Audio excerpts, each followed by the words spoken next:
Fantastic, so much better. Thank you all for coming. My name is Greg Schlichter. I will be your MC tonight. I'm going to go for a couple of quick announcements, or a couple of announcements, depending on how you like it. And then I will get out of the way and we'll get the funny people out here first. All right, couple of things. Number one, emergency exits. You all know where you came in. That is probably the quickest way out. But in the event of an emergency, that is also a door. Feel free to stampede that way, but not before me. You are in a theater. We've got coming up a few more productions in the near future. This weekend we opened Passages Classics Remixed. And if you don't know what that is, it's a bunch of classic crazy stories redone in a little twist. 5 short plays. It clocks in at a little over an hour and is great fun. It will be going up again next weekend and the weekend after that. But it was really hard to get a seat this weekend, so if you want to come, don't wait. Grab your tickets now, after this show. Later in the fall, we will be, it's okay to announce this, right? Yeah. We will be performing Nevermore, a creepy classic tale. You can probably guess who one of the main characters is from the title. Mary Shelley. No. If you are not Greg, you can probably guess who one of the characters is from the title. That girl on top. Hey, there we go. You are smarter than Greg. Congratulations. You'll want to check that out. Is it a world premiere or is it an us premiere? It's an us premiere. It's an us premiere, so those are the best kind of premieres. Come check that out in the fall. You'll enjoy it. There will be more no drink minimum entertainment coming, but we're not going to tell you what any of that is yet. You're just going to have to wait and find out. Yeah, nope, no more. That's a secret. And the holiday stuff. Oh, okay. I realize that it's August, but we are doing a couple of shows for the holiday season in rep that you are not going to want to miss. For the classical crowd, we will be doing It's a Wonderful Life as a radio play. If you have seen it before, don't worry, it's going to be a little bit different. We've changed it up, so it is not just the same show again, and totally worth coming to check out. If you are more on the, shall we say, Santa's naughty list, we will be reprising A Very Die-Hard Christmas. If you saw it last year, I don't need to pitch it at all. If you didn't see it last year, just know the tickets were super tough to come by, so as soon as they go on sale, grab one, because you don't want to miss it. And I'm saying that without even knowing whether or not I'll be cast. So, you know it's true. Vital, okay, I think those are all of the vital announcements. So, as you know, you're here for some stand-up comedy tonight. Woo! Unlike many stand-up comedy shows in Los Angeles and elsewhere, here the drinks are completely optional. Are you folks enjoying the optional drinks? Yes. You know where the bar is in case you need a refill? Yes. That sounded a lot like Sammy. Do we have to have an intervention, Sammy? All right, so we're going to do, we've got 10 great comics lined up for you tonight, and me. Just a couple of quick things so that you know. Number one, I am the host. It is not my job to be funny. If you leave tonight, that's true. If you leave tonight and you're thinking to yourself, wow, those comics were great, but the host was not very funny. Congratulations, I did my job. I get to go home and enjoy a nice box of vintage wine, perhaps a early 2016, if I'm really feeling feisty. That'll be my reward to myself. The comics, on the other hand, are going to be very funny. I hope. And so I want you to be very warm and welcoming and have a great time. Don't be afraid to laugh. That is kind of the point of stand-up comedy. Forgive me if my energy seems a little low. I have not gotten a lot of sleep the last few days. In fact, quick question here. Who here flew in today just for this show? Flew into Los Angeles today just for this show? No, I'm the only one? Really? I got off a plane at 7:45 this morning, promptly went home and slept for, what time is it? And then came here to host this show tonight. So, I guess I get the Overachiever Award tonight. It's very unusual for me in this company, I assure you. But I am a little tired. I flew in from Indianapolis. That is somewhere east of here, I think. Indiana, maybe. I was at a convention called Gen Con. That's not important. If you know what Gen Con is... Oh, okay. Yes, my brothers and sisters, I feel sorry for your lack of social lives as well. But for the rest of you, you don't need to worry about it. It's just a nerdy convention where people get together and have a great time, and that is recognize that. But it does mean that I have not slept for 4 or 5 days. So if I start to repeat my material here, please just applaud again. If I start to repeat my material tonight, please just applaud again. Alrighty, and with that, I think you have had plenty of me, so I'm going to get us onto a real comic. I think, let's see, who do we have first? Ah, yes, our first comedian. You may have seen him in recent TU productions right here. Those are real credits, by the way. I saw him in both of those shows. When he's not performing here on the Belfry stage, you can catch him with his This Room famous improv group, Party House. Bring your hands together for my very good friend, Carey Matthews!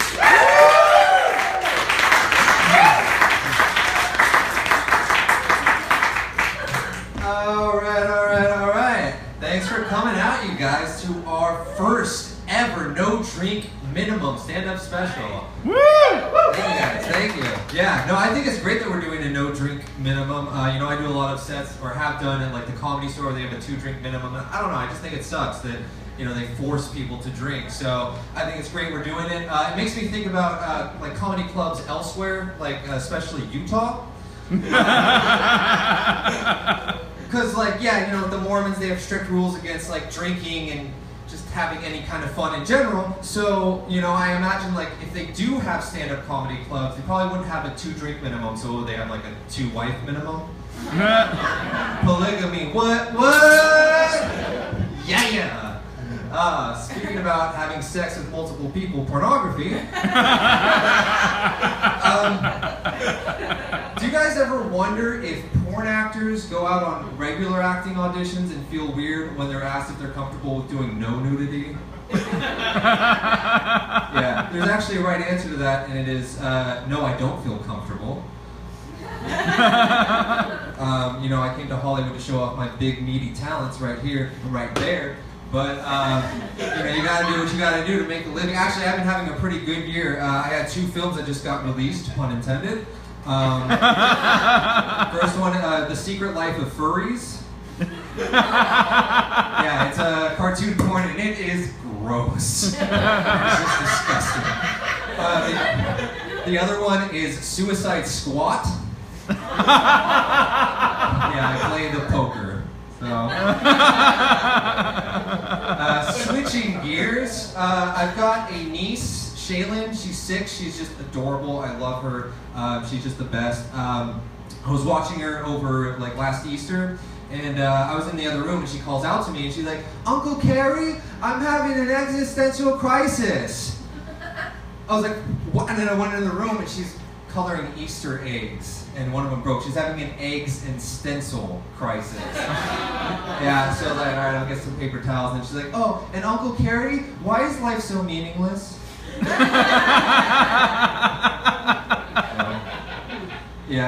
So despite some of the jokes I just told, I'm really not that vulgar in real life.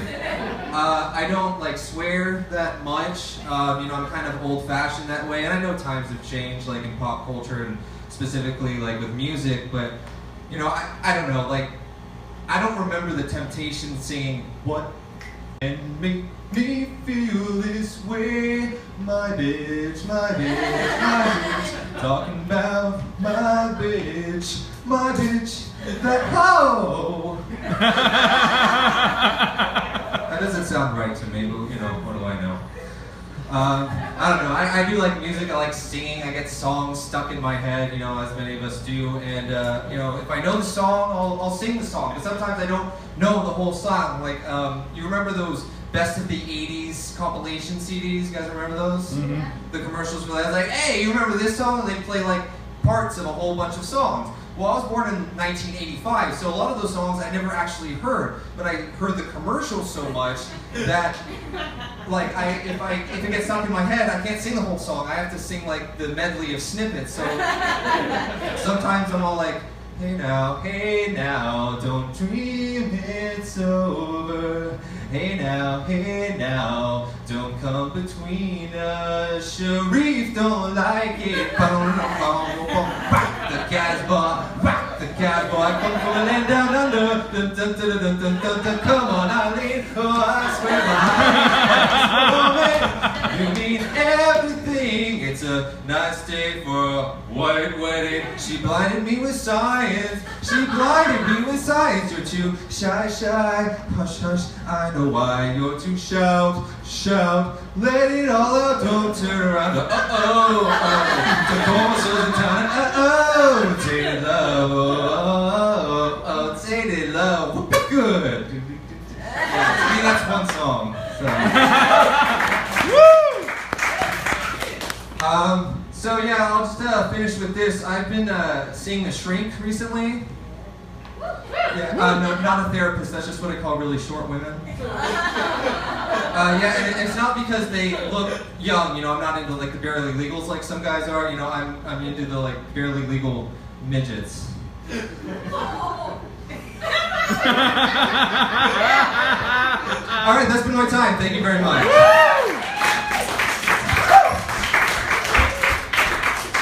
Keep going for Carey Matthews! All right. I don't actually have anything to say about barely legal midgets. I'm just going to go on to the next comic. And then charge Carey for my therapy. Coming up here, we've got a comic with the stage presence of Chris Rock, the range of Will Smith, and the explosive energy of Kevin Hart. Bound to be a household name like Bill Cosby and O.J. Simpson. Please welcome Elise Golgowski!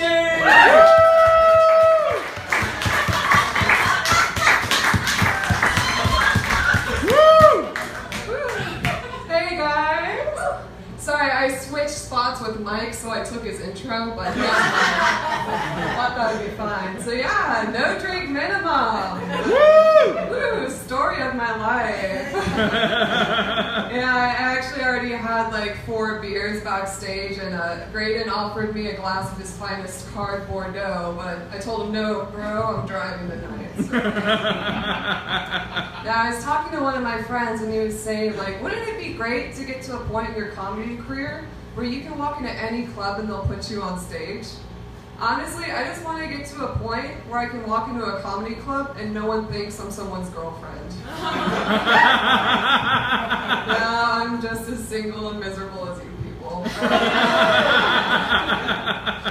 So I graduated from USC. Yeah, I got my bachelor's in theater.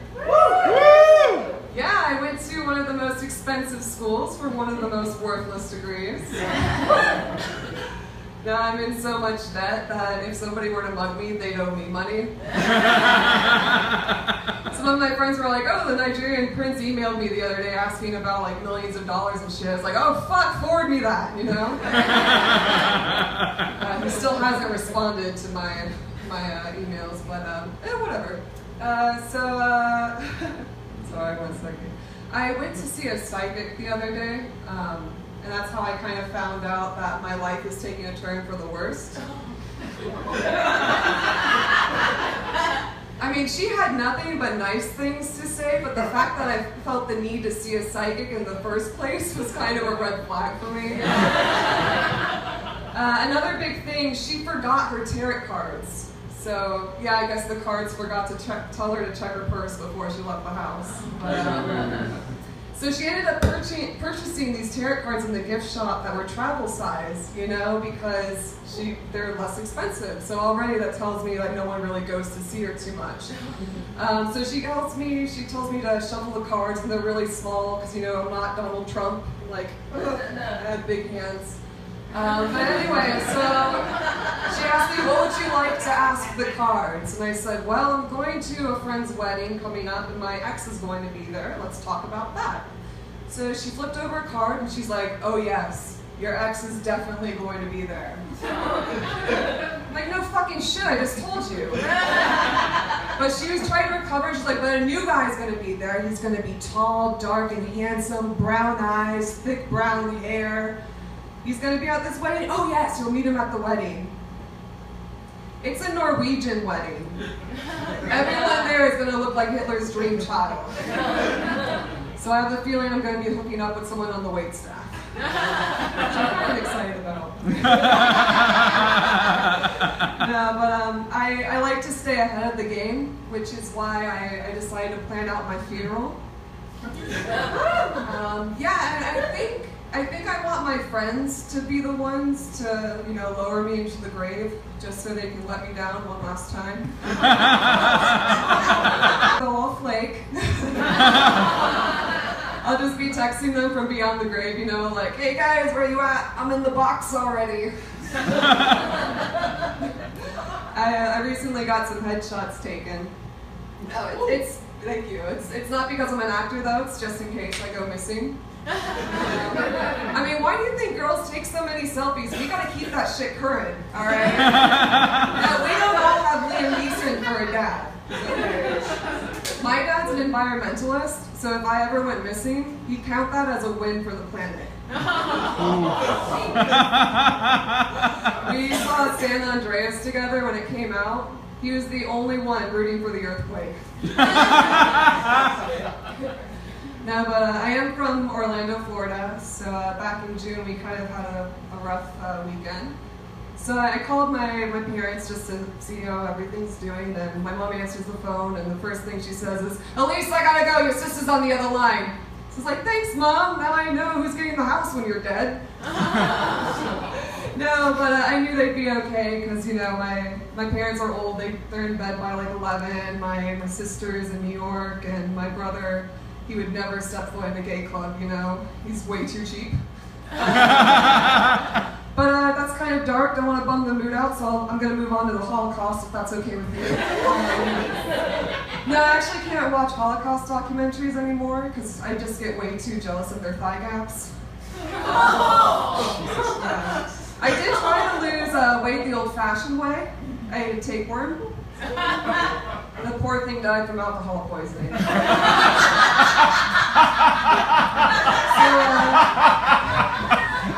So I did break up with my ex-boyfriend after he wet my bed the third time. The first time he did it, he said, I'm so sorry, I guess I should tell you, I wet the bed till I was 14. I said, no dear, you wet the bed till you were 28. Second time it happened, I woke up on New Year's Day, covered in so much piss, that he said, I don't know, maybe you did it that time. Third time it happened, he said, I'm so sorry, I thought I was at my house. And I said, no, I'm sorry. I thought I was scared to be alone. Get the fuck out of here. Now, he tried to salvage the relationship, so he said, what if I wore adult diapers to bed? And I said, depends. But he ran out that day and bought me a new mattress and said, well, this is it, can we move on and forget about this? And I said, I don't know, man. Memory foam never forgets. He actually texted me last week for a booty call, but I told him to piss off. And that was the last time I heard from R. Kelly. Thank you, everyone. I'm Elise Golgowski.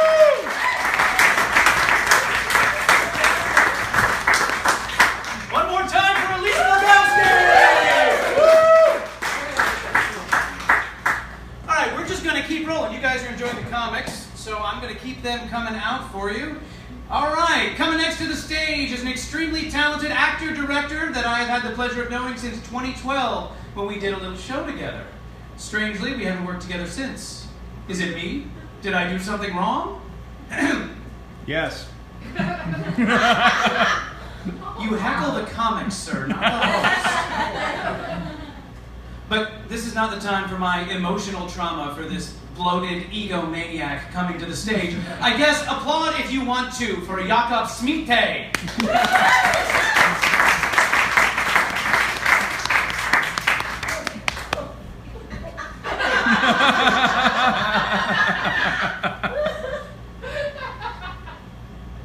I've literally done this a million times, so it's kind of old hat.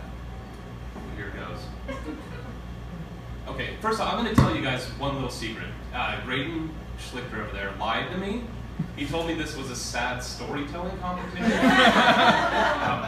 So I guess my set might be a little bit weird.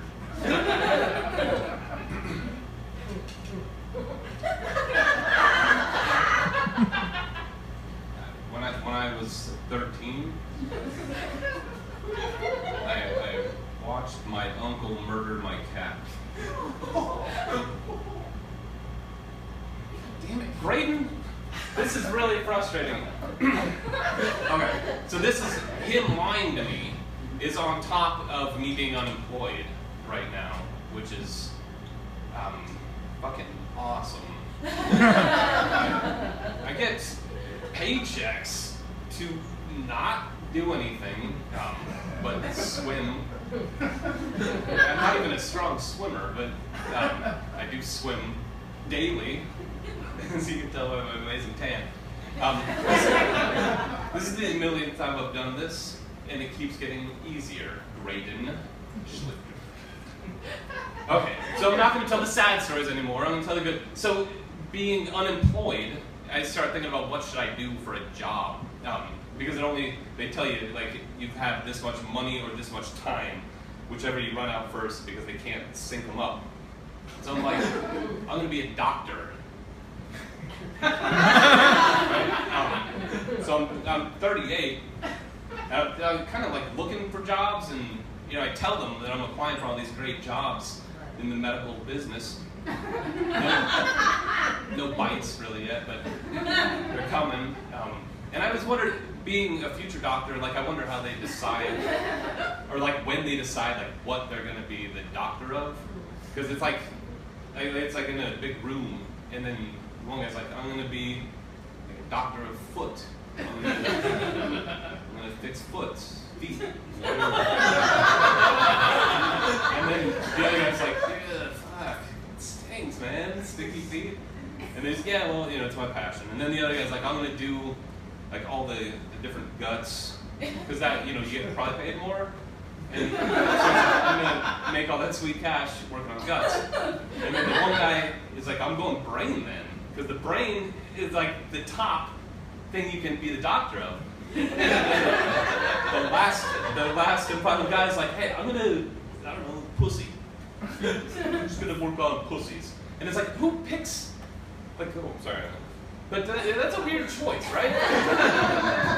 I'm sorry if there's any vagina doctors in the house. I think it's a weird choice to decide on your day of reckoning. Like, there's a whole body that you could be a doctor of, and your specialty is just going to be the vagina. And I think, like, if I told you guys, like, I'm going to be studying and doctoring a vagina, you'd think it was weird, right?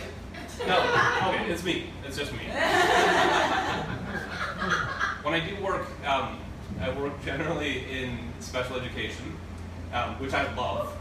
And it's something, like, since I was a little kid, it's been, like, high school. It's been something that's been really important to me. But the weird thing is that in high school, the special students didn't care for me. I was wanted to like help and like be really cool about it, and so like I signed up. There was a program called People PE where like the students from the mainstream classes helped the students from the special classes with gym class, basically. And so like I get in there and I'm like, like my eyes are wide open. I'm going to help the world, right, with gym class, which is whatever. Meanwhile, there's a girl I like also in People PE. She's one of the other mentors, and homecoming's coming. And so we're working with our students, and it's swim day, and like everything's going perfect. And so it's like, maybe this is the time. And so I go over to talk to her, and I'm like, hey, how's it going today? And her student she's working with is right with her. His name's Tyler. And I was like, hey, Tyler, how's it going?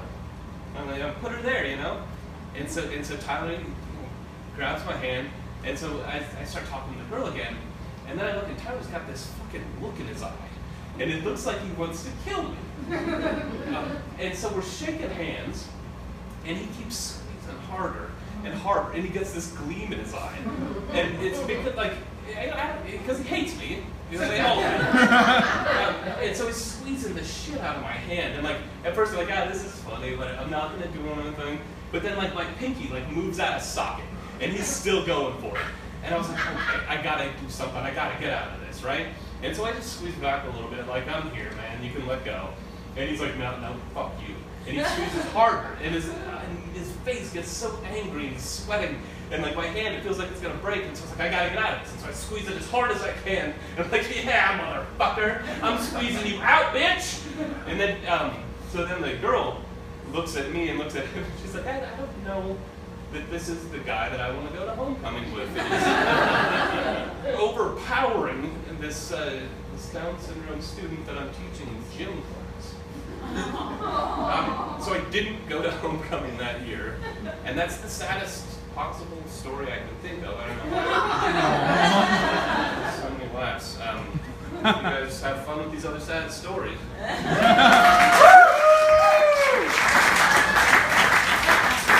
Okay, I just realized I was thinking of the wrong guy, so a little more applause for Jacob Smith, please.